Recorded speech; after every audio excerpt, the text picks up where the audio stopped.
บัดนี้เป็นครั้งที่79ตรงกับวันที่18กรกฎาคมพศ2569ข้าพเจ้านายณัฐพงษ์ มิตรเมืองรหัส017ขอเปล่งวาจาสาธยายพุทธมนต์และสาธยายธรรมถวายเป็นพุทธบูชาธรรมบูชาสังฆบูชาและเป็นอาตายบูชาแด่องค์หลวงปู่ทวดและหลวงปู่ศิลาขอเทพเทวดาเจ้าทั้งหลาย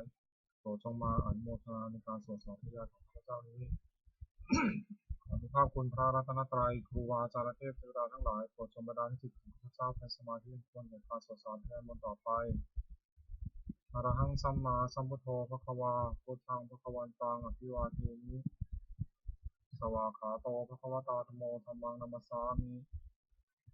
สุปฏิปันโนภควโตสาวกสังโฆสังฆังนามามิบทสวดชุมนุมเทวดาสมันตาจากกล่าวไว้ในสวดตาข้าจักตุเทวตาสัทธมังมุนิราชสาสนตุสังฆมุขตังสัพเพกาเมจารุเปคิริสิตารัตเตชันตาลิเขวิมานีทิเตระเตจคาเมตารุวนาคหาเนเขหาวัตถิเขเตภูมาจายันตุเทวาชาลธารวิสเมยขะกันทัพพนาคาติตาสันติเกยังมุนิวาระวะตานังสังโฆมีสุรันตุธรรมสวนากาโลอัญญมัทันตาธรรมสวนากาโลอัญญมัทันตาธรรมสวนากาโลอัญญมัทันตาบทสวดนามการสิทธิคาถานะโมตัสสะภะคะวะโตอะระหะโตสัมมาสัมพุทธัสสะนะโมตัสสะภะคะวะโตอะระหะโตสัมมาสัมพุทธัสสะนะโมตัสสะภะคะวะโตอะระหะโตสัมมาสัมพุทธัสสะบทสวดสัจจกิริยาคาถาพัทธิเมสานังอัญญังพุทโธเมสานังวรังอิเตนะสัจจวชนะโสทิเมหุสัมปทาพัทธิเมสารนังอัญญังธัมโมเมสารนังวรังอิเตนะสัจจวชนะโสทิเมหุสัมปทาพัทธิเมสารนังอัญญังสังโฆเมสารนังวรังอิเตนะสัจจวชนะโสทิเมหุสัมปทาบทสวดมหาสมัยสูตรเอวัมเมสุตังเอกังสัมปยังภควาสักเกสุวิหารติตบุตรวัตถุสมิงมหาวเรมหาตาภิกขุสังเกนะสัตถิมัตตมัตถิภิกขุสัพเพหิสัพเพวะอรหันเตหิทัสสหิจาโลกาตาตุหิเทวตาเยปุเยนะสันนิติตาหุติภควตาทัสสะยะภิกขุสังฆะอัตถโคจตุนังสุทาวาสกายิกานังเทวานังอิตัตโหเตยังโภภควาสักเกสุวิหารติตบุตรวัตถุสมิงมหาวเรมหาตาภิกขุสังเกนะสัตถิมัตตมัตถิภิกขุสัพเพหิสัพเพวะอรหันเตหิทัสสะหิจาโลกาตาตุหิเทวตาเยปุเยนะสันนิติตาหุติภควตาทัสสะยะภิกขุสังฆะยานุนามยังปีนะภควาเตตุปัสสังกามายามะปัสสังกามิตวาภควโตสันเตปัจเจกาตาปัสสะยมติอัตถโคตาเทวตาสายทัพพินามาภารวาปุริโสสัมมานิทังวาผังภาษาเรียภาษาทังวาผังสัมมิชยะเอวาเมวะสุทาวาเสสุเทเวสุตาริตาภควโตปุระโตปะตุระหังสุอัตถโคตาเทวตาภควันตังอภิวาเทนวะเอกามัตังอัตังสุเอกามัตังทิฏฐโขเอกาเทวตาภควโตสันติมังตังมัสสีมาสุโยปาวะสมิงเทวกายาสมังคตาคัตมะอิมังธรรมะสัมยังทิฏฐิกายะวะปราชิตาสมติอัตถโควปราเทวตาภควโตสันติมังตังคัปสีตตาภควสมาธิสุจิตังอัตโนจุกามกังสุสายทิวาเนตันิกาเหตวาอินทิยานินะขันติปฏิตาติอัตถโควปราเทวตาภควโตสันติมังตังคัปสีเชตวะกิลังเชตวะปิคังนิคังกิลังมหาสมุเมชาเตชะติสุทวิมราสุมตาสุตาสุนาคติอัตถโควปราเทวตาภควโตสันติมังตังคัปสีเยจติบุตังสรณังคัตตาเสนะเตขมิสันติยาปายพุมิมหายามนุสังหิยังเดวะกายังปฏิโภคสันติติอัตถโคภควาภิกขุมัตเตสิเยปุยนะภิกขุเอตัสสะสุโลกาสตุสเทวตาสันนิติตังติตถาคตังทัสสะนิยาภิกขุสังฆะเยปิเตภิกขเวเหสุงติตัมมัทธังอรหันโตสัมมาสัมพุทธะเตสัมภิภควตานังอิตาปรมัยเยวะเทวตาสันนิติตาหิสงสัยสัพพิเมตระหิเยปิเตภิกขเวปุริสติอนาคตามัทธังอรหันโตสัมมาสัมพุทธะเตสัมภิภควตานังอิตาปรมัยเยวะเทวตาสันนิติตาปุริสัมภิสัยสัพพิเมตระหิอาจิกิสามิภิกขเวเทวะกายนังนามานิจิตายุสัมมิภิกขเวเทวะกายนังนามานิเตสิสามิภิกขเวเทวะกายนังนามานิตังสุนัตถาสุตกังมนาสิกโรทัพพสิสามิติเอวัมเดติโกเตติภูภวโตปัจจโสสุมภวะอิกโตจะเสโลกามนุกัสสานิยทัพพุมาตตาสิตายิสิตาคิริภาพลังปฏิตตาสมัยตาปุรุเสนวสันนินาโนมหังสาภิสัมพุโนโอทาธรรมสัจจุตาวิปัสสนามนาวิลาภิโยปัจจสเตยตวามเนตปิตวัตเวตโตอามิสัทธาสาวเกสัสเนรเตเทวกายาวิกันตาเทวิชานาถาภิโตเตจัตตปามะโคสุตวาพุทธศาสนานังเตสัมปัตุระหิกานังอมุสานังสนังอภิเกสตามะตังขุสังสังฆัสสะริสระอิเกสาสานังอมุสานมะสงอเปเกนะตามะตังขุทิสาสภาพุตตาหุกันตสัพพังพิยาวะวะกิตวานะตุกุมาตโตอามิสัทธาสาวเกสัสเนรเตเทวกายาวิกันตาเทวิชานาถาภิโตเยวหังกิจายุสัมมิทิระหิมุขโสสัตตสังฆสาวยะหะส สัตตาสหัสสาวายะขาภูมากัปิลวัฏวายกิมโตชุติมันตวันนวัตโยสัสสิโนมัทมนาตัมปิโกนังสมิโกนังชัสสหัสสาหิโนวัฏยะขานะตอนนี้กิมโตชุติมันตวันนวัตโยสัสสิโนมัทมนาตัมปิโกนังสมิโกนังสาตากิราติสหัสสายขานะตอนนี้กิมโตชุติมันตวันนวัตโยสัสสิโนมัทมนาตัมปิโกนังสมิโกนังอิจิเตโสรัสสหัสสายขานะตอนนี้กิมโตชุติมันตวันนวัตโยสัสสิโนมัทมนาตัมปิโกนังสมิโกนังเวสามิตาปัญจสัตตายขานันโตนิโนอิมันโตชุติมันโตวันนวันโตยสัสสิโนมัทมนาตัมปิโกนังสมิริวันังคุมพิโรราชาคันโตไวปุรสามิยสนามิโยนังสัตตาสังสังยขานังปุริปัสสิคุมพิโรราชาคันโตสัพพะสมิริวันังปุริมันจัตติสังราชาทุตระโถปสัสสิกันทัพนาทิฏฐิวาราชาสัสสะปุตตะปิตาภาพะวิญญามามหาภลายอิมันโตชุติมันโตวันนวันโตยสัสสิโนมัทมนาตัมปิโกนังสมิริวันังอคินันจัตติสังราชารุ่นหัวตบาสัสสิกุมัทนาทิฏฐิมหาราชาสัสสะปุตตะปิตาภาพะวิญญามามหาภลายอิมันโตชุติมันโตวันนวันโตยสัสสิโนมัทมนาตัมปิโกนังสมิริวันังปัจฉิมจัตติสังราชาอุรุปโขสัสสินาคณาธิปติมหาราชาสัสสิโสปุตตปิตาสาภาโวธรรมนามหาภลายคิมโตชุติโตวันนวันโตสัสสิโนมัทมนาตัมปิโกนังสมิริวันังอุตรัญจัตติสังราชาโกโรตปาสัสสิยคณาธิปติมหาราชาสัสสิโสปุตตปิตาสาภาโวธรรมนามหาภลายคิมโตชุติโตวันนวันโตสัสสิโนมัทมนาตัมปิโกนังสมิริวันังปุริมาทิสังทตารัตโถทัคินาวุนหโกปัจฉิมินาวุปโขกุเอโรตัมพิสันตตาเตมหาราชาสัมมันตาตุโรทิสาธรรมนาทันสุวเนกบิโลโทเตสัมมยาวิโนทัสสาภูจันติกาสธรรมยาเวทุเวเตทุวิภูจักภูโตสังฆจันทโนกรรมเสโถจาคีนุขันธุนิขันธุจาปานาโทปามัญโยจาเทวสุโตธรรมาตาลิจิตตเสโนตคันธโพนโรชาชโนตโพนาคูปัจจสิโตเทวติมพระอุตโตยวัชสายเตเตนิจาราชโนกันตภาสาราชุติโมธรรมนาตัมบุคคลสมิโมนังอัฏฐาคูนัมสานาคาเวสาราสหตัสสะกัมภาวะสวาภูวายตาสายันติยมุนาพุทธาธาชาคุตายสุสิโนยวันโนมหาโกสมภาสมิโมนังเยนะคาราเชสหัสสารติพิธาทิชาปคีวิสุทธะโขวิหายสัตเทวนามัสสวัตตาติตาสุปนาอิเทสามังอภัยตัสสานาคาชาตวสิสุปนาโปเขมมะคาสิโนสันนิวัจันติปาวหายันตานาคาสุปนาสารนมคังสุทังชิตาวชิระหัตเทนะสมุทังสุราสิตาภัตตารวาสาวเสติอิมันโตยสสิโนคาราชามหาพิสมาสุราคาวิคัสสาวิปัสติสุติจิจาปหารัตตุมติสหัสสันตาภิบุตนังสัพเพโรจนามคาสมิงโตปนิเสนังราหุตัมปะขโมงสวิโยคณิพัตติพลังสมิงนังอาโปเทวาปฐวิจาเตชวายโยตถะขโมรุณาเทวาโสโมจายสัสสะเมตตากรุณาคาอิกาสุวายสัสสิโนเสเดสสัพพะยสัพพินาโตนิโนอิติมันโตชุติมันโตวันนะวันโตยสัสสิโนมัทมนาตัมปุโนสมิงนังเวนทูจะเทวาสหลีจะอาสมาจะทุเอมาตัทสุบริษัทเทวาตันธรรมคูบุรกิตาสุริยสุบริษัทเทวาสุริยมาคูบุรกิตานะคะเตโกเทวาคุมทวรหังกาวสุนังวาสอุสโตตะโกมะคาบุริโตทัสเสเดทัสสะทากายสัพพินาตอนิโนจิมันโตชุติมันโตวันนะวันโตสัสสิโนมัทมนาจิโนอภิคามุขณะสมิงวังอัฏฐาภูสัพพุเทวาชานะมังคิสิทาริวะอนิทกาจโรสัตตัมมาบุพานิพาติโนวรุณาสาธมาจังสุจัสสนิชกาสุริยะวิราภูวะภูวะสัมมณิชโนทัสเสเดทัสสะทากายสัพพินาตอนิโนจิมันโตชุติมันโตวันนะวันโตสัสสิโนมัทมนาตัมปิโกสมิงวังสมานามหาสมานานุสามนุสุตมาคิภาบุรุสิกาภูวะภูมโนบุรุสิกาถาภูหะโยเทวะเยจาวิตาสิโนปาระคามหาปาระคาสุเทวายะสิโนทัสเสเดทัสสะทากายสัพพินาตอนิโนจิมันโตชุติมันโตวันนะวันโตสัสสิโนมัทมนาตัมปิโกสมิงวังสุกาการุมหารุณาโคทานาสัสสะโอทาตะกัยหาปามุขังคุเทวาวิจักราสัทธมัตตังหัตถจามิสกาจายสิโนทยังอาคัมชุโนยริสายุสติทัสเสเดทัสสะทากายสัพพินาตอนิโนจิมันโตชุติมันโตวันนาวันโตยัสสิโนมัทมนาตัมปิโกสมิงวังเขมิยาตุสิตายามาคาทกาจายาสสิโนสัมพุทธกาลมาเสถาชุรินามาจาสวานิมานนาลดิโนอัตโตทัพปุปรานิตาทัสเสเดทัสสะทากายสัพพินาตอนิโนจิมันโตชุติมันโตวันนาวันโตยัสสิโนมัทมนาตัมปิโกสมิงวังสัทเทเดเทวานิกายาสัทเทนะตอนิโนนามันวายนะคัจฉงเยจุเยสัตติตัสสะภวุตัสสะนิมิตินังคัจฉินามาสวะนะขิมพัตตานังคังสัตวะสิตัตตังสุภรมาปรมาโตสัพพุทธายิมโลสังสนังคุมโรติโสสัสโสวะคัสสิมิวนังสัตสัพพรมาโลกานังมหาพรมาพิยติวัปโนชุติมันโตวิสมกายโยอิสัสสิโสเทเสตัยสตาคูปัสสิกาวะโสนิโนเตสัญจามชโตอาคาหาริโตปะเรวะริโตเตจะสัพเพวิญญเตสินเทเวสัพพมะเกมราชนาภิามิปัสสะกนังสามัญญาอิทังกนังธรรมะตาลักขิณะพัทวะตุโวสมัตตาปะเรวะริธามะโมมุชิตะกุญินัง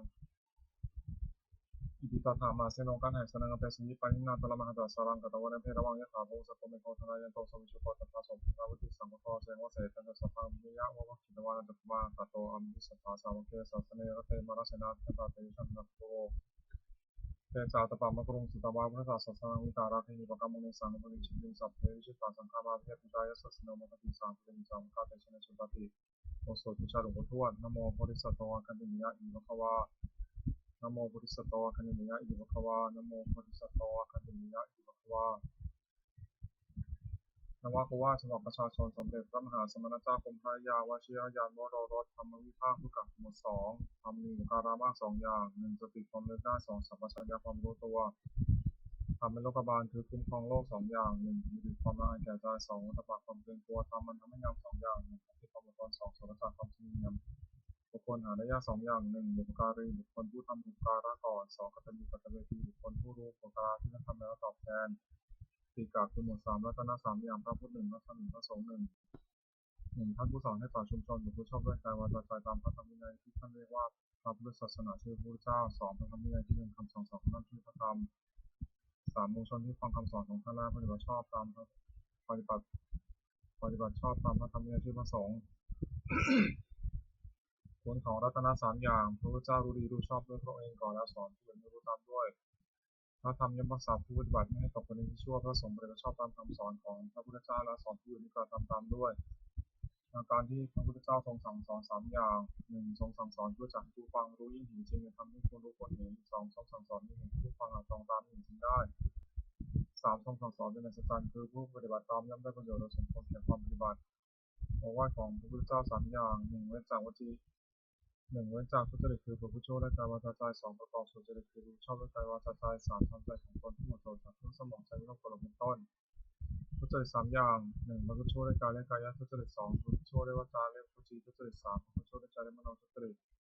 กายทุจริต3 อย่างฆ่าสัตว์1ละช่อ1ประพฤติผิดในกาม1วจีทุจริต4 อย่างพูดเท็จ1พูดส่อเสียด1พูดคำหยาบ1พูดเพ้อเจ้อ1มโนทุจริต3 อย่างโลภอยากได้ของเขา1ปฏิบัติปองร้ายเขา1ที่จับปองกับ1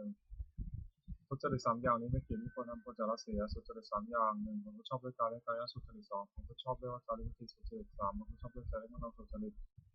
กายสุจริต3 อย่างเว้นจากฆ่าสัตว์1เว้นจากลักช่อ1เว้นจากประพฤติผิดในกาม1วจีสุจริต4 อย่างเว้นจากพูดเท็จ1เว้นจากพูดส่อเสียด1เว้นจากพูดคำหยาบ1เว้นจากพูดเพ้อเจ้อ1มโนสุจริต3 อย่างไม่ต้องไปได้ของเขา1มักอยากปองร้ายเขา1ชอบตามตรง1สุจริต3 อย่างนี้ไม่กินควรทำควรจะเพื่ออกุศลมูล3 อย่างร่างกายของอกุศลและกุศลมูลมี3 อย่างคือโลภะอยากได้1โทสะที่ประทุษร้ายของ1โมหะและไม่จริง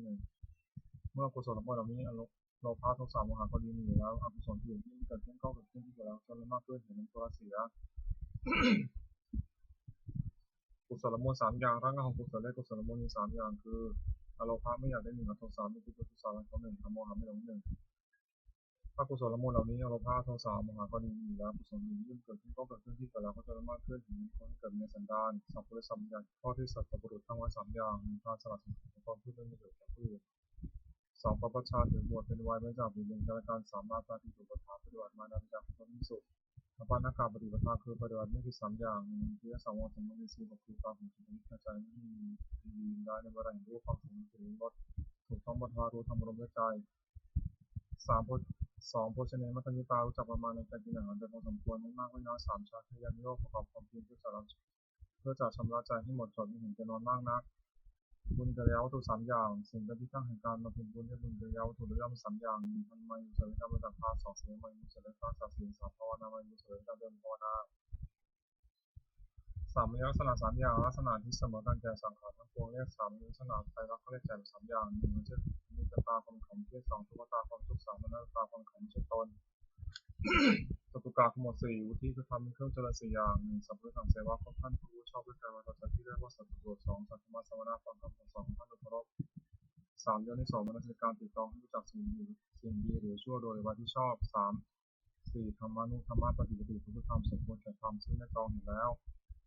จาก4 1ปฏิรูปาเทศาวาสาอยู่ในประเทศสมควร2สัพพุทธสุปัสสยะภพสัตตบุรุษ3อัตตาสัมมาบุญที่ตั้งความไม่ชอบ4ติดใจกตบุญญาตาทำเป็นผู้ได้ทำความดีไม่ได้ปางก่อนทำ4 อย่างนี้หรือล้อรถนำไปสู่ความเจริญอคติ4 1น้ำมีเพราะรักใคร่กันในฉันทะคติ2น้ำมีไม่ชอบการในโทสะคติ3มีพวกเขาเรียกโมหะคติ4มีพวกรู้และพยาคติอคติ4ประการนี้มีคนประพฤติ อันตรายของภิกษุสามเณรผู้บวชใหม่4อย่าง1บางคนตามคำสอนไม่ได้คือเบื่อต่อคำสั่งสอนที่เกียจตาม2เป็นผู้หญิงแก่ขัดท้องทำคำบทอย่างไม่ได้3เป็นคนในกรรมควรใหญ่อยากและสูงยิ่งขึ้นไป4รับผู้หญิงภิกษุสามเณรผู้หวังความเจริญแก่ตนควรระวังอย่าให้กระไร4อย่างนี้มีได้ประธานคือความเพียร4อย่าง1สังวรประทานเพียรระวังไม่ให้บาปเกิดขึ้นในสันดาน2ประหารประทานเพียรละบาปเกิดขึ้นแล้ว3ภาวนาประทานเพียรให้กุศลเกิดขึ้นในสันดาน4อนุรักษณาประทานเพียรรักษากุศลที่เกิดขึ้นแล้วไม่ให้เสื่อมความเพียร4อย่างนี้เป็นความเป็นชอบความประกอบที่มีในตนอธิษฐานธรรมคือธรรมที่ควรตั้งไว้ในใจ4อย่าง1ปัญญารอบรู้สิ่งควรรู้2สัจจะคือความจริงใจคือประพฤติสิ่งใดก็ให้ได้ยิน3จาคะสละสิ่งที่เป็นข้าศึกแก่ความจริงใจ4อุปสมาสงบใจจากสิ่งที่ข้าศึกแก่ความสงบอิทธิบาทคือคุณเครื่องให้สำเร็จความประสงค์4อย่าง1ฉันทะพอใจรักใคร่ในสิ่งนั้น2วิริยะที่ประกอบสิ่งนั้น3จิตตะใจลงไปในสิ่งนั้นไม่วางธุระ4วิมังสามัตติตรอมพิจารณาเหตุผลในสิ่งนั้นคุณ4อย่างนี้มีบริบูรณ์แล้วอาจจะนำบุคคลที่เป็นสิ่งที่ต้องประสงค์ซึ่งมันอยู่วิสัยควรทำความไม่ประมาทในที่4สถาน1ในการละกายทุจริตประพฤติกายสุจริต2ในการละวจีทุจริตประพฤติสุจริต3ในการละมโนทุจริตประพฤติมโนสุจริต4ในการละความผิดทำความผิดถูกอีกอย่างหนึ่งระวังใจไม่ให้กำหนัดในอารมณ์เป็นที่ตั้งแห่งความกำหนัด2ระวังใจไม่ให้ขัดเคืองในอารมณ์เป็นที่ตั้งแห่งความขัดเคือง3ระวังใจไม่หลงในอารมณ์เป็นที่ตั้งแห่งความหลง4ระวังใจไม่มัวเมาในอารมณ์เป็นที่ตั้งแห่งความมัวเมาปาริสุทธิศีล1ปาฏิโมกขสังวรสำรวมในพระปาฏิโมกข์เป็นข้อที่พระเจ้าห้ามทำตามข้อที่พระองค์อนุญาต2อินทรียสังวรสำรวมใน4เหตุคือตามองค์ชนิดใจไม่ให้ยินดีได้ในวันแห่งรูปฟังเสียงคำกลิ่นลิ้มรสถูกต้องวัฏฏะรู้ทำลมในใจ3อาชีวะปริสุทธิเลี้ยงชีวิตความชอบไม่หลอกลวงเขาเลี้ยงชีวิต4ปัจจยปัจจวิขณะพิจารณาแต่ก่อนถึงวันพวกปัจจัย4คือจีวรมิถบาทเสนาสนะและกษัตริย์ไม่บริโภคด้วยกันหาอารักขกรรมฐาน1พุทธานุสติระลึกถึงคุณพระพุทธเจ้าที่มีพระองค์ทรงก็คุณแก่ผู้อื่น2เมตตาแผ่ในจิตคิดให้สัตว์ทั้งปวงสุขหน้า3สุภาพพิจารณาร่างกายตนและผู้อื่นไม่เห็นเป็นเรื่องงาม4มนนาสติถึงความตายชนิดตนกรรมฐาน4อย่างนี้ควรเจริญไปนิดผมมีงาน1เมตตาความรักใคร่ปรารถนาจะให้สุข2กรุณาความสงสารที่จะช่วยคนทุกข์3คุณตามความพอยินดีเมื่อผู้อื่นไม่ดี4แต่ขาดความวางเฉยไม่มีใจไม่เสียใจเมื่อผู้อื่นถึงความวิบัติ4อย่างนี้เป็นเครื่องอยู่ของผู้ใหญ่สติปัฏฐาน1กายานุปัสสนา2เวทนานุปัสสนา3จิตานุปัสสนา4ธรรมานุปัสสนาสติกำหนดพิจารณาการเป็นอารมณ์ว่าการมีสังวรการไม่ใช่สัตว์บุคคลตัวตนเราเขาเรียกกายานุปัสสนาสติกำหนดพิจารณาเวทนาคือสุขทุกข์ไม่ทุกข์ก็สุขเป็นอารมณ์ว่าเวทนานี้ก็สังว่าเวทนาไม่ใช่สัตว์บุคคลตัวตนเราเขาเรียกเวทนานุปัสสนาสติกำหนดพิจารณาใจที่เศร้าหมองหรือของแพ้เป็นอารมณ์ว่าใจนี้สังว่าใจไม่ใช่สัตว์บุคคลตัวตนเราเขาเรียกจิตานุปัสสนาสติกำหนดพิจารณาธรรมที่เป็นกุศลหรือกุศลที่ต้องเกิดกับใจเป็นอารมณ์ว่าธรรมนี้ก็สังว่าธรรมไม่ใช่สัตว์บุคคลตัวตนเราเขาเรียกธรรมานุปัสสนาธาตุกรรมฐานข้อ4คือธาตุดินเรียกบริธาตุธาตุน้ำเรียกอาโปธาตุธาตุไฟได้แก่ชนธาตุธาตุลมนิวรณ์ธาตุธาตุนั้นเป็นสารแข็งธาตุนั้นเป็นปฐวีธาตุธาตุนั้นเป็นภายในคือผมขนเล็บผนังเนื้อกระดูกเยื่อในกระดูกม้ามหัวใจตับไตปอดเส้นเลือดเส้นน้อยหันใหม่หันเก่าธาตุนั้นมีลักษณะเอิบอาบธาตุนั้นเป็นอาโปธาตุนั้นที่ภายในคือดีเสลดหนองเลือดเหนียวข้นน้ำตาปริมาณน้ำลายน้ำมูกคอมูดธาตุมีลักษณะร้อนธาตุนั้นเป็นเตโชธาตุธาตุนั้นภายในคือไฟยิ่งการอบอุ่นไฟยิ่งการชุดโทมไฟที่ยังการที่กระโดดกระวายไฟที่เผาอาหารไม่ย่อยธาตุอันใดมีลักษณะพัดไปพัดมาธาตุนั้นเป็นวายโยธาตุนั้นที่เป็นภายในคือลมพัดขึ้นด้านบนลมพัดลมบนต่ำลมในท้องลมในไส้ลมพัดลมในใจความกำหนดพิจารณากายนี้ให้เห็นว่าเป็นแบบเป็นธาตุสี่ที่นำให้เรามาชมกันอยู่ไม่ใช่เราไม่ใช่ของเราไม่ว่าการกรรมฐานอริยสัจ4 1ทุก2สมุทัยที่1ทุกเกิด3ก็ความดับทุก4มาข้อปฏิบัติความดับทุกความไม่สบายกายไม่สบายใจไม่ชั่วทุกข์ของตนยากปัญหาความพยายามไม่ชั่วสมุทัยเพราะมีทุกเกิดปัญหานั้นมีประเภท3คือปัญหาความอยากในอารมณ์ที่น่าฆ่าเรียกว่ากรรมตัณหาอย่างหนึ่งปัญหาความอยากเป็นโลกนี้เรียกว่าภวตัณหาอย่างหนึ่งปัญหาความอยากไม่เป็นโลกนี้เรียกว่าวิภวตัณหาอย่างหนึ่งความดับปัญหาได้สิ้นเชิงทุกข์ดับเป็นหมดในช่วงนิโรธพ้นความดับทุกข์ปัญญาเห็นชอบว่าสิ่งทุกข์สิ่งนี้เหตุทุกข์เกิดสิ่งทางถึงความดับทุกข์ที่ชื่อว่ามรรคเป็นข้อปฏิบัติถึงความดับทุกข์มรรคนั้นมีองค์8ประการคือปัญญาเห็นชอบ1ดำริชอบ1เจรจาชอบ1ทำการงานชอบ1นิพพิชอบ1ทำชอบ1ทัศน์ชอบ1ปัญญาชอบ1บรรพกาศหมวด5นั้นปริกรรม5 1บรรพาข้าบรรดา2ข้าข้าบิดา3บรรพาข้าพระอรหันต์4ดุจตุบาททำลายผู้ฆ่าจนถึงยังเท่าถึงนอกขึ้นไป5สันนิษฐานยัง2แต่ประการทำให้อย่างนี้เป็นบาปเป็นอกุศลห้ามสวรรค์ห้ามนิพพานตั้งนิพพานปราชิกของผู้ถือพระพุทธศาสนาห้ามไม่ทำเด็ดขาดทำเสด็จ1คนพิจารณาทุกวันว่าเรามีความแก่เป็นธรรมดาไม่แก่ไม่ได้2คนพิจารณาทุกวันว่าเรามีความเจ็บเป็นธรรมดาไม่ยอมความเจ็บไม่ได้3คนพิจารณาทุกวันว่าเรามีความตายเป็นธรรมดาไม่ยอมความตายไม่ได้4คนพิจารณาทุกวันว่าเราจะต้องพัฒนาจากของรักของชอบทั้งสิ้น5คนพิจารณาทุกวันว่าเรามีกรรมของตัวเรามีจากในยังชั่วเหลือชั่ว ในสารชาติคณะธรรมคือทำความกล้าหาญ5อย่าง1ศรัทธาเชื่อถึงสิ่งที่คุณเชื่อ2 4รักษากายวาจาให้เรียบร้อย3ทำสัจจะมาเป็นผู้ศึกษามาก4วิทยาลัมพาความรู้ความเพียร5ปัญญารอบรู้สิ่งที่ควรรู้องค์แห่งพิสมัย5อย่าง1สำรวมในพระปาฏิโมกข์เป็นข้อที่พระเจ้าห้ามทำตามข้อที่2อนุญาต2สมุน4คือระวังตาหูจมูกลิ้นกายใจไม่ให้มีร้ายความกำได้ในวันทุกข์ด้วยตามเป็นต้น3ความเป็นคนไม่เอากระโดดเฮฮา4อยู่ในเสนาสนะสงัด5มีความเห็นชอบพิสมัยของตั้งอยู่ในธรรม5อย่างนี้องค์แห่งธรรมก็คือเช่น5อย่าง1แสดงธรรมโดยลำดับในแต่ละที่ผ่านความ2ให้ผลแนะนำให้ผู้ฟังเข้าใจ3ตั้งจิตเมตตาปรารถนาให้เป็นประโยชน์แก่ผู้ฟัง4ไม่แสดงธรรมผู้อื่นจะลาภ5ไม่แสดงธรรมกับบุคคลและผู้อื่นคือว่าไม่ได้เข้าสู่ผู้อื่นพิสูจน์ผู้ได้ธรรมก็คือตั้งองค์5อย่างนี้ในตนธรรมะสวรรค์ที่2คือใน2การฟังธรรม5อย่าง1ผู้ฟังธรรมย่อมได้ฟังสิ่งที่ได้ฟัง2สิ่งที่ได้ฟังแล้วแต่ไม่เข้าใจชัดย่อมเข้าใจถึงนั้นชาติ3มาทำความตรงเสียได้4ทำความเห็นถูกต้องได้5จิตของผู้ฟังย่อมผ่องใสพละคือทำเป็นกำลัง5อย่าง1ศรัทธาความเชื่อ2เรียกความเป็น3สติความระลึกได้4สมาธิความเข้าใจมั่น5ปัญญาความรอบรู้4 5ข้อเรียกความเปลี่ยนตนนิวรณ์5ทำมันกั้นจิตไม่ให้บรรลุความดีเรียกว่านิวรณ์5อย่าง1พอใจรักใคร่ในอารมณ์ที่ชอบใจนิโรธเป็นต้นเรียกกรรมฉันทะ2ฟ้องร้ายผู้อื่นเรียกพยาบาท3ความที่จิตหดหู่และเพลิดเพลินไม่ถึงอนิจจ์4ฟุ้งซ่านและรำคาญในจิตที่หูกุจจา5ลังเลไม่ตรงได้เรียกวิจิกิจฉาขันธ์5การกำจัดนิวรณ์5ข้อให้ถึง5ถึงรูป2เวทนา3สัญญา4ธรรมวิญญาณข้อ4คือดินน้ำไฟลมประชุมกันเป็นการนี้เรียกว่ารูปความรู้สึกอารมณ์ว่าเป็นสุขคือสบายกายสบายใจหรือทุกข์คือไม่สบายกายไม่สบายใจหรือเฉยๆคือไม่ทุกข์สุขเรียกว่าเวทนาความต้นต้นหรือรู้คือจำรูปเสียงที่เราพูดถึงว่าอารมณ์ที่เกิดกับใจเรียกว่าสัญญาเจตสิกธรรมคืออารมณ์ที่เกิดกับใจส่วนนี้ก็กุศลส่วนที่เรียกกุศลส่วนการตามไม่ดีไม่ชั่วเรียกว่าปัญญาคือเรียกว่าสังขารความรู้อารมณ์ในเวลาเมื่อรูปมันกำลังตามเป็นเรียกว่าวิญญาณขันธ์ที่เรียกว่านามรูปปัจจุบันวิญญาณสังขารวิญญาณรวมเข้าเป็นนามรูปคือรูปปัจจักกะคือหมวด6คารวะ6อย่างความเมื่อเฟื้อในพระพุทธเจ้า1ในพระธรรม1ในพระสงฆ์1ในความศึกษา1ในความไม่ประมาท1ในปฏิสัมพันธ์ที่ต้องรับอาศัย1ภิกษุพรคารวะ6ประการนี้สารณียธรรม6อย่างทำที่ตั้งแห่งความให้ระลึกถึงเรียกสารณียธรรม1อย่างคือ1เขาไปตั้งกายกรรมประกอบด้วยเมตตาในเพื่อพิสูจน์สำเนียงทั้งต่อหน้าหลังเพื่อช่วยดึงปล่อยชีวิตของผู้การด้วยกายมีวิญญาณให้เป็นต้นด้วยจิตเมตตา2เขาไปตั้งวจีกรรมประกอบด้วยเมตตาในเพื่อพิสูจน์สำเนียงทั้งต่อหน้าและรอบหลังเพื่อช่วยดึงปล่อยชีวิตของผู้การด้วยวาจาที่กล่าวสั่งสอนเป็นต้นด้วยจิตเมตตา3เขาไปตั้งมโนกรรมประกอบด้วยเมตตาในเพื่อพิสูจน์สำเนียงทั้งต่อหน้าและรอบหลังเพื่อที่จะสิ่งที่ประโยชน์แก่ผู้การ4เป็นวาระที่ตนได้มาแล้วโดยชอบธรรมแก่ผู้พิสูจน์สำเนียงไม่หัวไว้ไม่พวกสมมุติเดียว5รักษาศีลบริสุทธิ์เสมอกันกับผู้พิสูจน์สำเนียงอื่นๆไม่ทำตนที่เยี่ยงแก่ผู้อื่น6ทำร่วมกันกับพิสูจน์สำเนียงอื่นที่ว่ากับคนอื่นต้องทำกันทำ6อย่างนี้ทำผู้ประพฤติให้เป็นที่รักที่เคารพของผู้อื่นเป็นไปด้วยความสงเคราะห์กันและกันเป็นไปด้วยความไม่วิวาทกันและกันเป็นไปด้วยความพร้อมเพรียงเป็นหนึ่งเดียวกันอายตนะภายใน6ตาหูจมูกลิ้นกายใจอินทรีย์6ก็เรียกอายตนะภายนอก6รูปเสียงรสผลิตภัณฑ์คืออารมณ์ที่มาถูกต้องกายทำคืออารมณ์ที่เกิดกับใจอารมณ์6ก็เรียกวิญญาณ6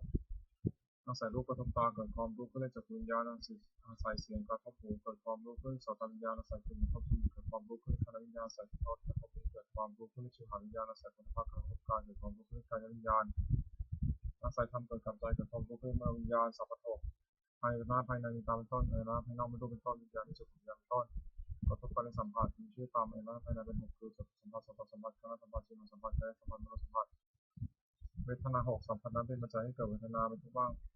งเป็นสุขบ้างทุกข์บ้างไม่ทุกข์ไม่สุขบ้างมีชื่อตามอายตนะภายนอกมีชื่อตามอายตนะภายในเป็น6คือจักขุสัมผัสสัญชาเวทนาโสตสัมผัสสัญชาเวทนาคานสัมผัสสัญชาเวทนาชิวหาสัมผัสสัญชาเวทนากายสัมผัสสัญชาเวทนามโนสัมผัสสัญชาเวทนาธาตุ6 1ปฏิวิธาตุธาตุที่2อาภธาตุคือน้ำ3เตโชธาตุคือธาตุไฟ4วายธาตุคือลม5อากาศธาตุคือช่องว่างมีกาย6วิญญาณธาตุคือความรู้อะไรได้สัตตกักหมวด7อปาริหารนิธรรม7อย่างทำไม่ได้ด้วยความเสริมไปเลยความเจริญฝ่ายเดียวชื่อว่าอปาริหารนิธรรม7อย่างคือ1มาดูชมกันใน2เมื่อประชุมพร้อมพร้อมกันประชุมเมื่อเลิกประชุมพร้อมพร้อมกันแล้วกันพร้อมช่วยกันทำที่2ไม่ต้องทำ3ไม่บัญญัติสิ่งที่พระเจ้าไม่บัญญัติขึ้นไม่ขอสิ่งที่พระองค์ทรงบัญญัติไว้แล้วสมาทานสารีนสิกขาบทที่พระองค์ทรงบัญญัติไว้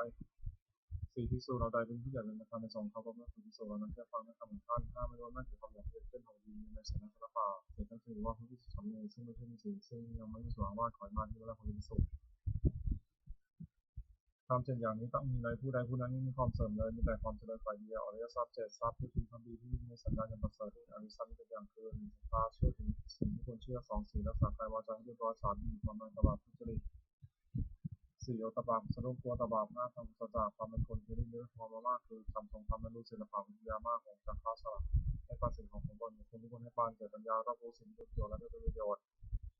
สัพพุริสธรรม7อย่างทำของสัตบุรุษเรียกว่าสัพพุริสธรรม7อย่าง1ธรรมยุตาความรู้จักเหตุที่รู้จักว่าสิ่งนี้มีสุขสิ่งนี้เป็นทุกข์2อัตถัญญุตาความรู้จักผลที่รู้จักว่าสิ่งนี้ผลนี้ทุกเป็นผลอย่างนี้3อตัญญูตาคนรู้จักตนว่าเราว่าเราชอบเป็นคนและสะสมบัติบริวารความรู้และคุณธรรมที่มีรับรู้ตนให้สมควรแก่ที่เป็นอยู่อย่างไร4อตัญญูตาคนรู้ประมาณในการแสวงหาเครื่องชีวิตแต่โดยทำที่ชอบและรู้จักประมาณในการบริโภคอย่างควร5การยุตาความรู้จักการเวลาสมควรแก่ประกอบกิจนั้น6ปริสัญญาตาคนรู้จักประชุมชนและกิริยาที่ต้องประพฤติต่อประชุมชนนั้นๆว่าหมู่นี้เข้าไปหาจะต้องทำกิริยาอย่างนี้เป็นต้น7บุคลาภรปริยตาความรู้จักด้วยบุคคลว่าผู้นี้คนนี้คนผู้นี้คนนี้คนเป็นต้นสัพพุริสธรรม7อย่าง1สัตบุรุษประกอบด้วยธรรม7ประการคือมีศรัทธาทำลายบาปทำโทษบาปเป็นคนที่มีความมากคนความเพียรคนมีสติไม่คงคนมีปัญญา2จะปรึกษาสิ่งใดกับใครก็ไม่ปรึกษาเพื่อจะหลีกตนและผู้อื่น3จะคิดสิ่งใดก็ไม่คิดเพื่ออื่นตนและผู้อื่น4จะพูดสิ่งใดก็ไม่พูดเพื่อจับผิดตนและผู้อื่น5จะทำสิ่งใดก็ไม่ทำเพื่อจับผิดตนและผู้อื่น6มีความเห็นชอบมีเห็นว่าทำดีเรื่องช่วยชนต้น7ให้ทานโดยเคารพคือเพื่อแก่ของตัวให้และผู้รับทานนั้นไม่ทำอาการที่4ผู้ทรง7 1สติความรู้ได้2ธรรมวิทยาความ2ธรรม3วิทยาความที่4ความอยู่ใจ5สติความสงบใจและอารมณ์6สมาธิความตั้งใจมั่นถือขาความวางเฉยด้วยตามประเภทว่าสติสัมโพชฌงค์ไปโดยลำดับจนถึงเวทาสัมโพชฌงค์อันตรากำหนดแต่แล้วก็ทำ8ทำที่ครอบงำสัตว์โลกอยู่และสัตว์โลกย่อมเป็นไปตามธรรมนั้นเรียกว่าโลกธรรมนั้น8อย่างคือวิราช1วิราช1ยศ1ยศ1การ1กับเสริญสูง1ในโลกธรรม8ประการนี้อย่างหนึ่งเกิดขึ้นผลขึ้นมาว่าสิ่งนี้เป็นเรื่องธรรมดาก็แต่ว่ามันไม่ขึ้นทุกความแปรปรวนธรรมดาคนรู้ตามที่เป็นจริงมันครอบงำจิตได้คืออย่าลืมมีสนปรารถนาอยู่ได้สนไม่ปรารถนา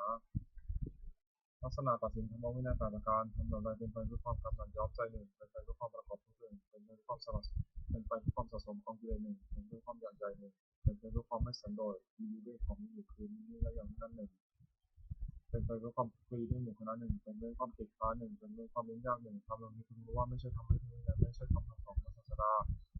ทำเหล่าใดเป็นไปด้วยความพลายกำลัง1เป็นไปด้วยความปราศจากทุก1เป็นไปด้วยความไม่ผสมของกิเลส1เป็นไปด้วยความอยากน้อย1เป็นไปด้วยความสันโดษมีด้วยความมีอยู่1เป็นไปด้วยความสงัดจากโม1เป็นไปด้วยความเพียร1เป็นไปด้วยความเลี้ยงง่าย1ทำเหล่านี้คุณว่าเป็นธรรมเป็นวินัยเป็นธรรมของศาสดา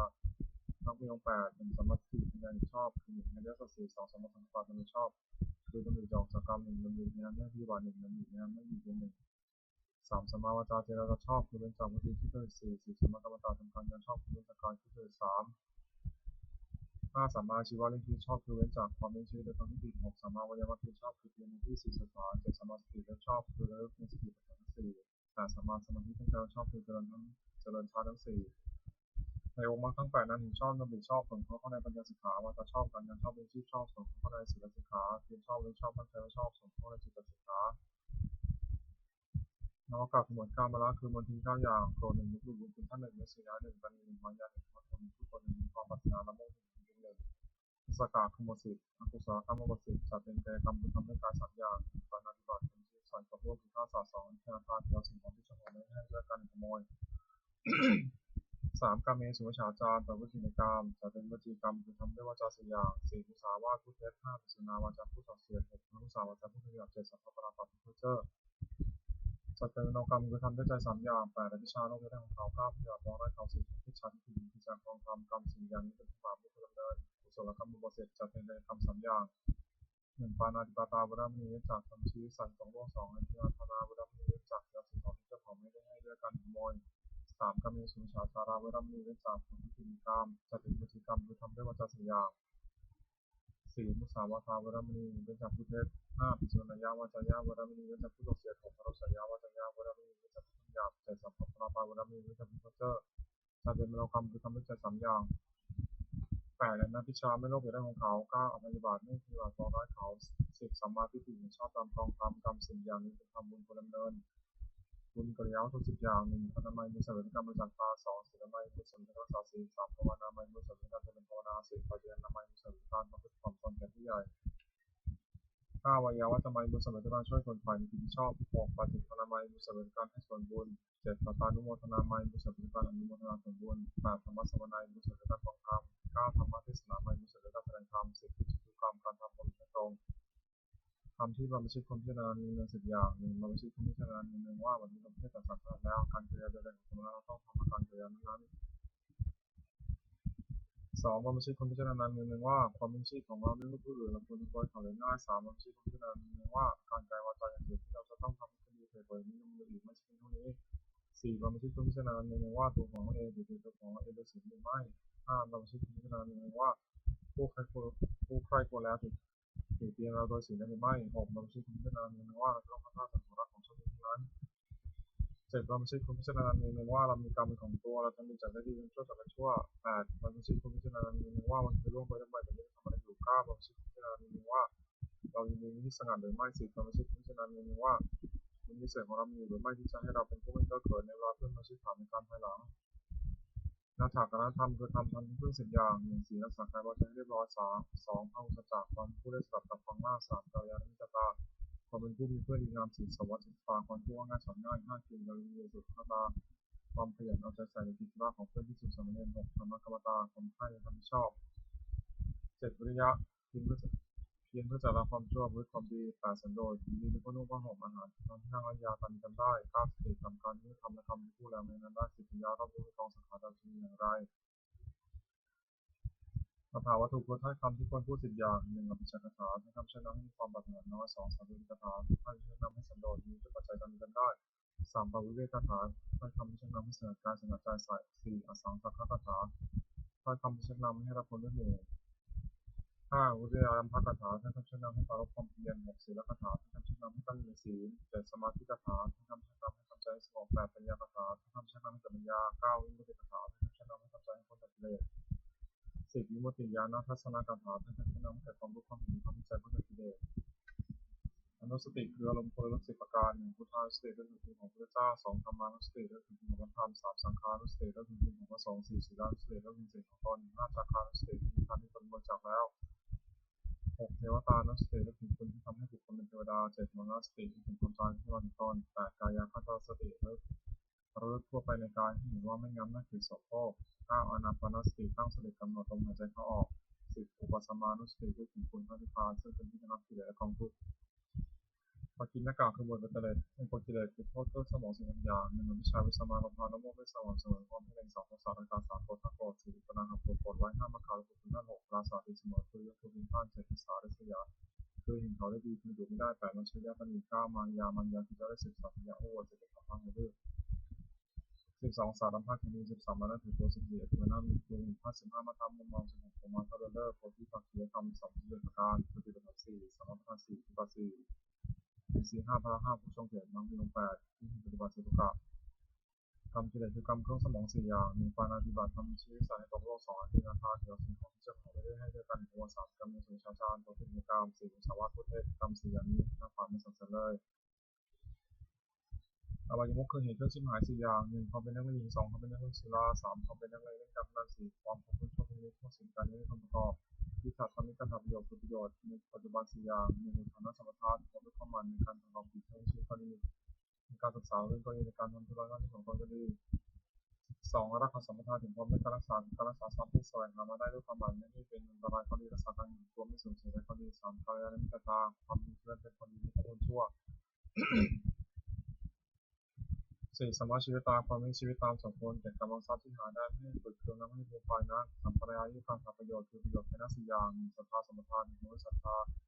คือเชื่อสิ่งที่ควรเชื่อเช่นว่าทันทีเพื่อช่วยเป็นต่อ 2. ศีลสัมปทาน 1. 4. เพื่อรักษาการวาจาและวาจาไม่มีโทษ 3. จาคะสมรรถนะถึงการประจักษ์ความการเฉลิมสูงแก่ผู้อื่น 4. ปัญญาสมรรถนะถึงปัญญาจากบาปเป็นข้อประโยชน์ไม่ใช่ประโยชน์เป็นต้นนิสัยคือโรคคือคนที่มี4 จำพวก 1. คนฟ้องเล่า 2. คนดีแต่พูด 3. คนหัวกระจก 4. คนชักชวนในทางชิบหายคน4 จำพวกนี้ไม่ใช่มีแต่คนที่ไม่ควรคบ 1. คนฟ้องเล่าไม่รู้ศาสตร์ 4. ที่เราจะได้ฝ่ายเดียว 2. เสียงเราที่น้อยได้มาก 3. ไม่มีใครแก่ตัวเราผู้ผิดของเพื่อน 4. พบเพื่อนผู้เห็นประโยชน์ของตัว 2. คนดีแต่พูดไม่รู้ศาสตร์ 4. 1. แก่เอาของลูกและมาปราศัย 2. อ้างเอาของที่ยังไม่มีมาปราศัย 3. สมควรที่สิ่งทำประโยชน์ไม่ได้ 4. เราปรับไม่ได้ 3คนหัวประจบลักษณะ4 1จะทำชั่วก็คอยตาม2จะทำดีก็คอยตาม2ต่อหน้าว่าสักเสริญ4ประการนินทา4คนชักชวนในทางชิบหายมีลักษณะ4 1ชักชวน1น้ำมา2ชักชวนที่ความคือ3ชักชวนให้โมในการได้4ชักชวนในการทานมีการ4พวก1มีการะ2มีต้องชมพวกทุก3มีประโยชน์4มีความรักใคร่มี4ถึงพวกนี้มีแค่คนครบ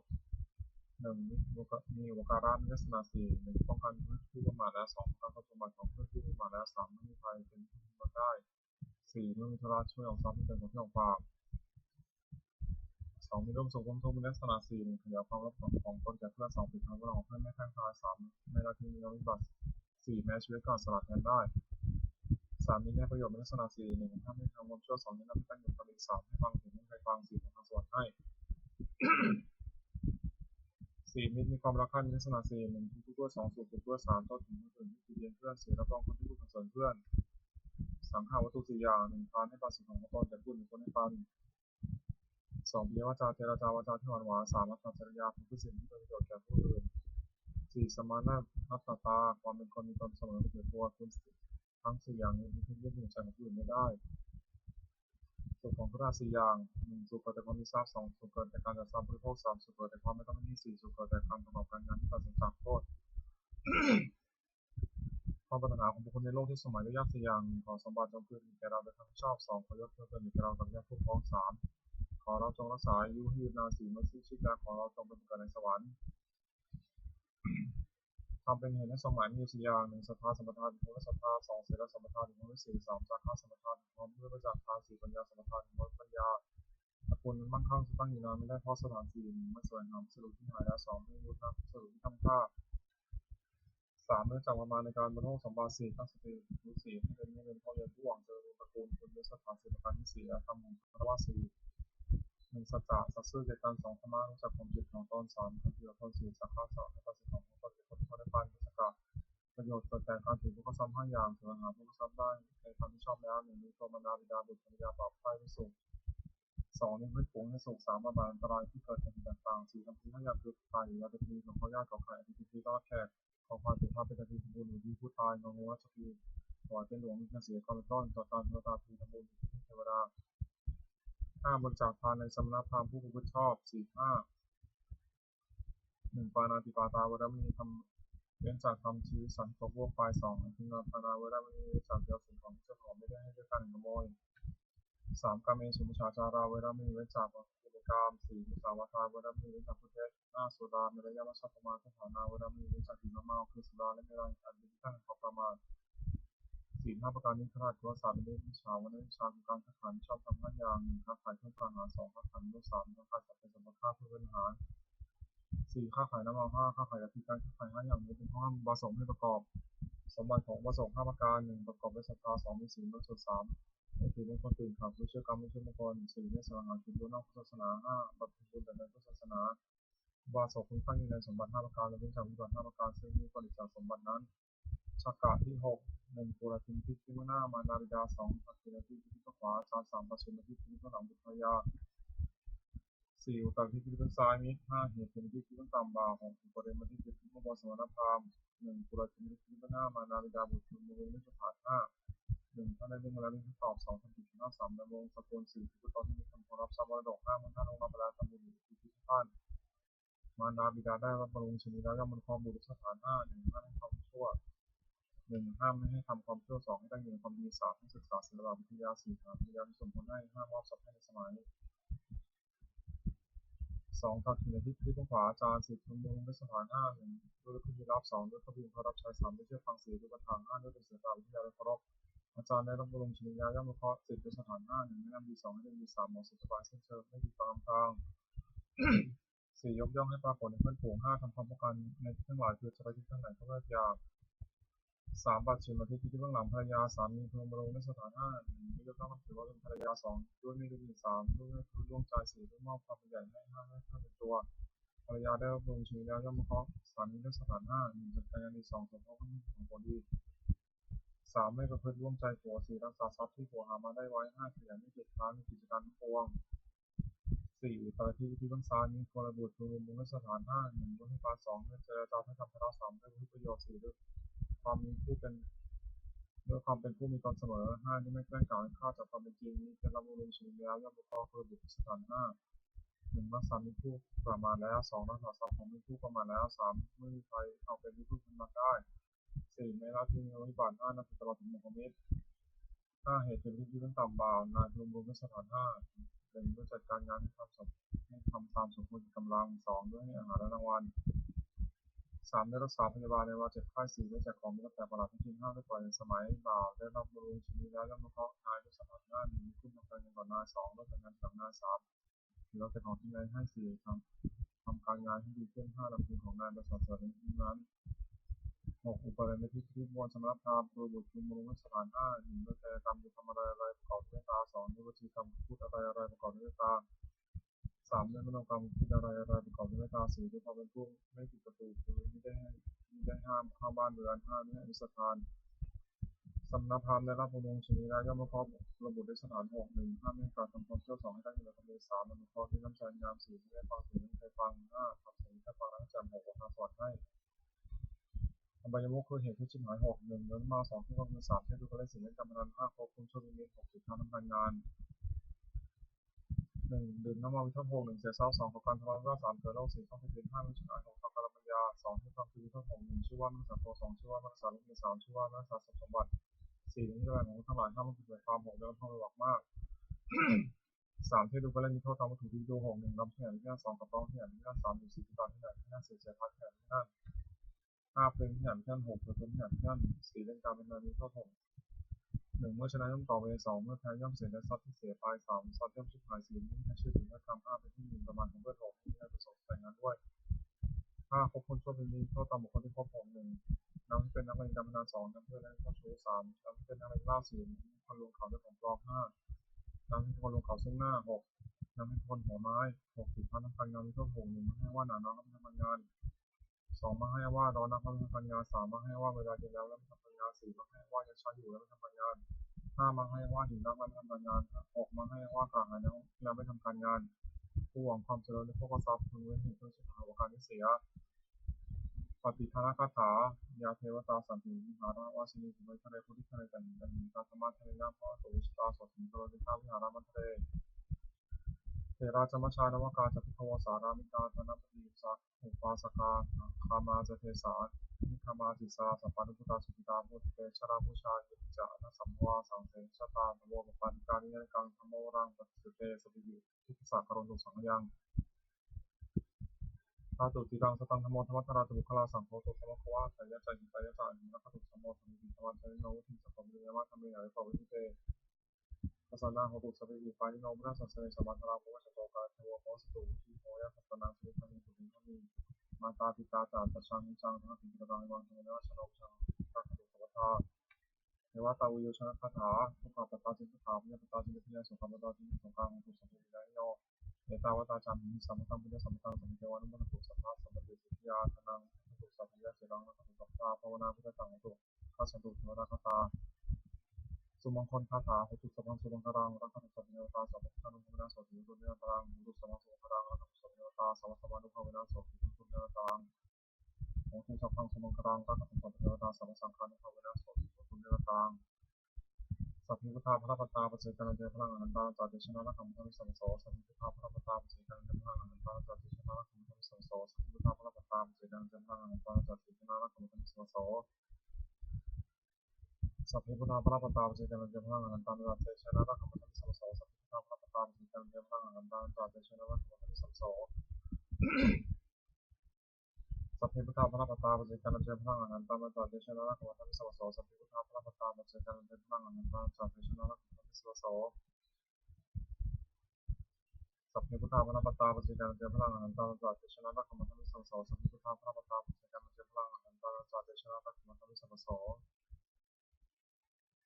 โปรดแผ่เมตตาให้ตนเองหาสุขิโตนี้ขอให้ข้าพเจ้ามีความสุขหานิพพานนี้ขอให้ข้าพเจ้าปราศจากความทุกข์หาเวรนี้ขอให้ข้าพเจ้าปราศจากเวรหาปัญญาประชงนี้ขอให้ข้าพเจ้าปราศจากอุสาหะได้นับโมสุขียะนังปัญญาละนี้ขอให้ข้าพเจ้าจงมีความสุขกายสุขใจรักษากายรักษาใจให้พ้นจากความทุกข์ไปทุกเถิดโปรดแผ่เมตตาสรรพสัตว์ทั้งหลายสรรพสัตว์ทั้งหลายที่ไม่ได้พูดคุยกันจุดเดิมที่บ้านเมืองสิ้นนำรังตัวถึงสูงสุดเถิดจะไม่มีเหตุการณ์อะไรกับปัญญาประชงตัวสูงสุดเถิดอย่าได้ดีวิสการอะไรมีทางตัวสูงสุดเถิ ถิดจะมีความสุขกายสุขใจเลยสุขียตานังบริหารตุทรงมีความสุขกายสุขใจรักษาตนให้ผู้สัตย์เช่นเถิดเหมือนในตามที่สัพพิสัตตาสัตตังตุมาวุราสุขังชีวิโนขอให้ทั้งหลายอย่าได้มีแต่การเจริญตนผู้ดำรงชีพอยู่ที่มาเถิดกระดังบุญพลังไม่ทั้งสัพพิสัตติมุตุเตขอสัตว์ทั้งหลายที่ไม่เสวยผลบุญที่พระเจ้าได้บำเพ็ญด้วยการวันเถิดแล้วนั่นเถิด ขอที่ทรงแห่งผลบุญกุศลนี้จงเป็นสัพพสิริมงคลแก่ทั้งชาติข้าปลอดจากทุกโศกโรคภัยอันตรายทั้งปวงที่เหลือของได้สุขภาพคงโดยสมาชิกชอบธรรมและว่าไม่มีหมดอย่างยากจนขอให้ได้ยินข้าพเจ้าขอให้ข้าพเจ้ามีสัมมาทิฏฐิตั้งมั่นในพระธรรมคำสอนขององค์สมเด็จพระสัมมาสัมพุทธเจ้าดำรงอยู่ในความดีงามตลอดกาลนานขอเทพเทวทั้งหลายที่ได้มีกำลังสำคัญมีบุญนี้โปรดประสิทธิ์ประสาทนำส่งท่านน้องความสุขถึงคนผู้ได้สีมนต์มหาเงินกุศิลาถึงถึงมงคลทั้งปวงที่ศักดิ์สิทธิ์ด้วยพระเจ้าสร้างขึ้นเปลี่ยนด้วยพุทธานุภาพเทวานุภาพและความพุทธภาพมันศักดิ์สิทธิ์อำนวยผลให้เสด็จมงคลแก่ผู้ครอบครองบูชาทุกประการเทิน